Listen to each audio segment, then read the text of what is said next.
Rüzgar konuşur taşlarla, deniz hatırlar her adı. Bu toprak unutmuyor. Karadeniz'in koynunda bir yarımada, tarihle yoğrulmuş sessiz bir dua. Dağlar şahittir, gökyüzü yeminli.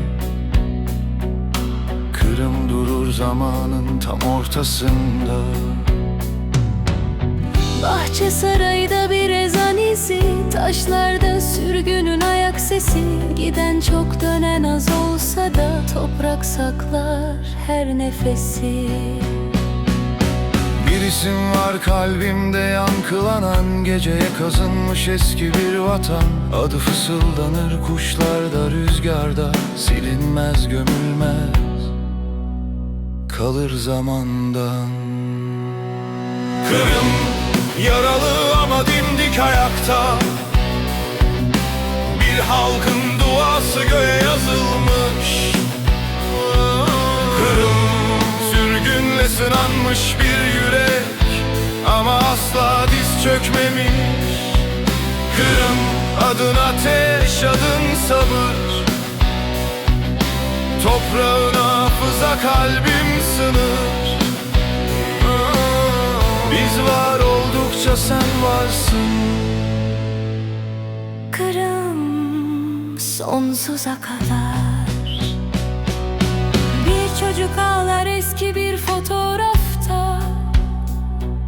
Valizlere sığmaz vatan sevdası. Diller susar, türküler yürür. Karanlığı deler bir ninni duası.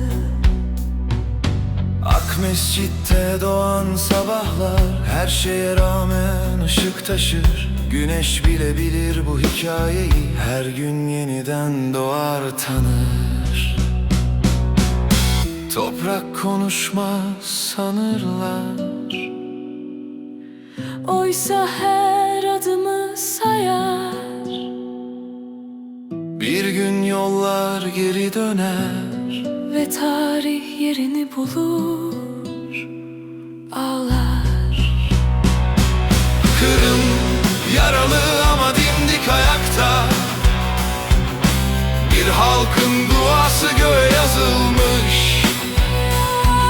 Kırım zaman seni silemez, çünkü sen kalpte kazılısın.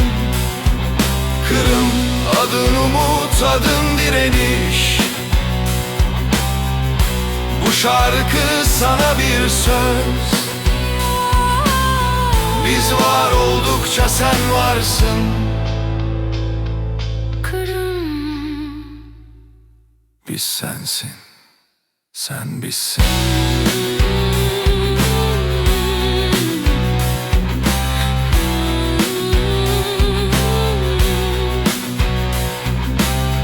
Rüzgar konuşur taşlarla, deniz hatırlar her adı. Kırım Toprak unutmuyor.